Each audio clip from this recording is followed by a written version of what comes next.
What is up, and welcome to Comic Cap Collectibles. I just recently got back from Las Vegas, and while I was there I had the opportunity to hit a couple comic shops.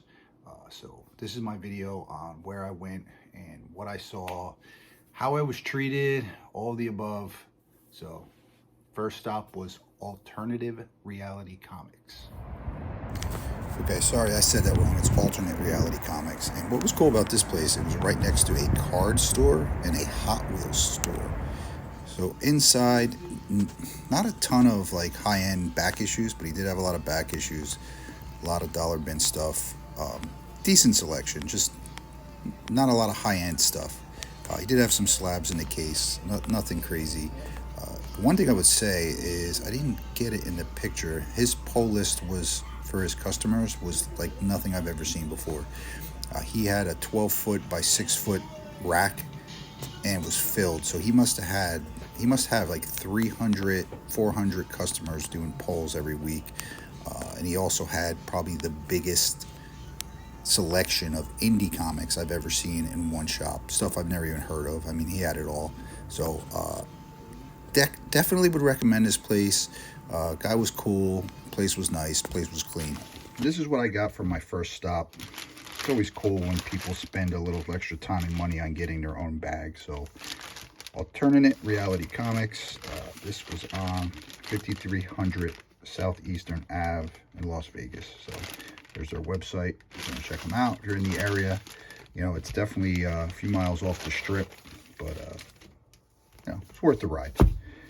So I got a Eddie Brock Carnage #1. Wasn't sure if I had this yet or not. And I know it's not brand new, but it came out within the last couple months. I did originally pick up the West Coast Avengers #1. I just never went back and got the rest of them.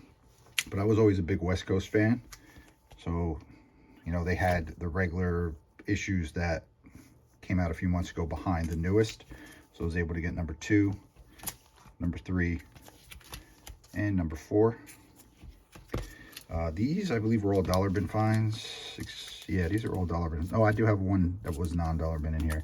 So these are just fillers.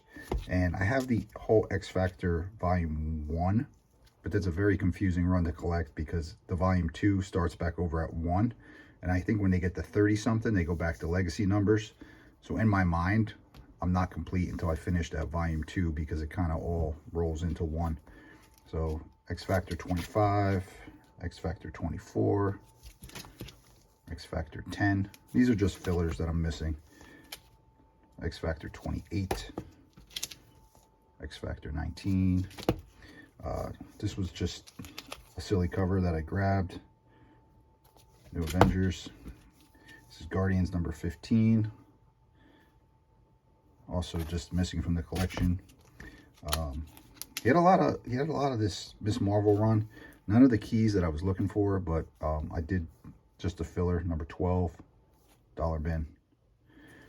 This one, it was a variant. You know, this, you see I paid $6 for it. So Scotty Young variant, kind of fun, silly cover. So, you know, that was my finds at this place. I think I spent like $30. You know, nothing crazy, but enjoyed it. It was a cool shop. I would definitely recommend checking it out if you're in the area. And if you live there, I mean, that's where I would pull my books from, because the guy has like just a ton of stuff. My next stop was Cosmiccomics. I did not get the address of this, but it was also, you know, Las Vegas, a few miles off the strip. This was their slab case, and I just took a vid of it because it's a little bit overpriced in my opinion.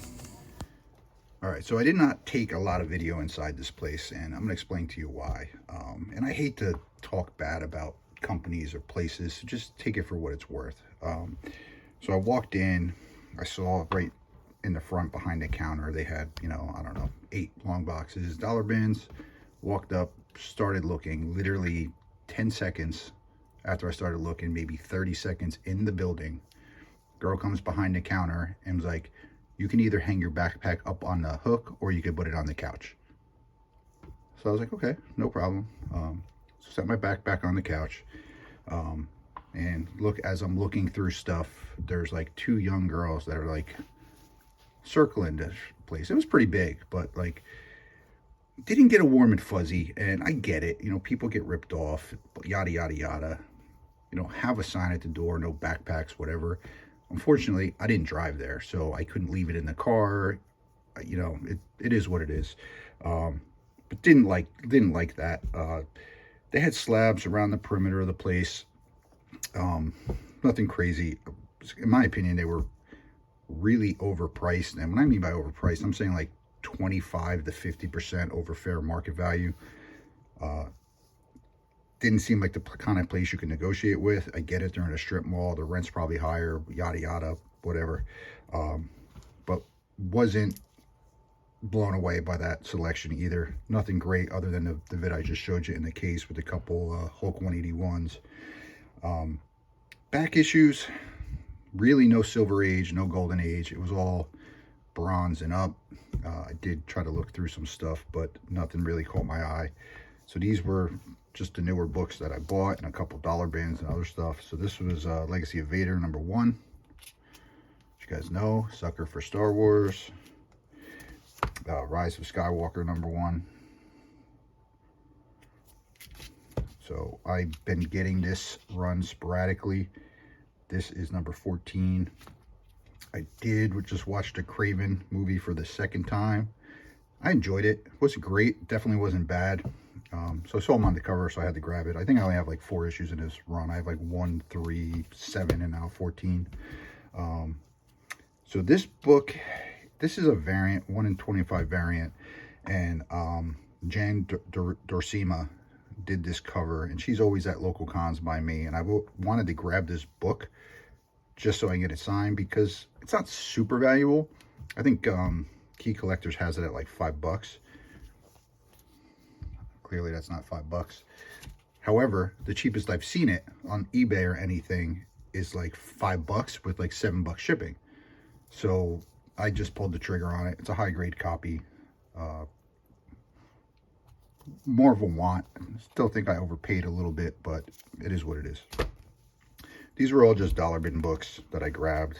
A lot of cool Star Wars stuff. The Dark Horse Hyperspace Stories #1. Age of the Resistance Special #1. Hyperspace Stories #8. Hyperspace Stories #2. Now, very cartoonish art, but, you know, sometimes I enjoy that. So, and Dark Horse had the best Star Wars stuff, in my opinion. This was in a dollar bin. I believe this is the first appearance of Doom. Danger Room. Danger. When Danger Room actually becomes, I don't want to say a living being, but if you read it, you know what I mean. I believe this is the first appearance. Everybody's hyped about Geiger, Ghost Machine. I have issue 1. I never read it. I figured if I am going to read it, now I have 1 and 2. This was in a dollar bin. Let's grab that. And then this used to be on my pull list, and then I kind of stopped. So I know I don't have this issue, so it was kind of just a filler because I do have a lot of the Marauders run. I don't have this one. So that was what I picked up there. Same thing. I think I spent less than $30 in the place. Big, a lot of stuff. Wasn't a fan of the treatment. I don't know what else to say, but you know, clearly they've probably been ripped off before, so I get it, but there's a way to go about it, and I didn't feel that was the way to do it, and it is what it is. So out of the 2 I visited, first one, awesome, cool place. Second one, I would pass. So there was some other really cool, I think there was a Torpedo, there was something in a Bonanza Mall. Unfortunately, I went on a Tuesday, and both of those were closed, so I had to pick by what was open that day, and these were the ones I picked. So I hope you liked my video. If you're in Vegas, you know, you want to check these out, or you want to cross them off your list, I hope this helps. But I did have a good time doing it regardless, so hope you liked this video. See you guys next time.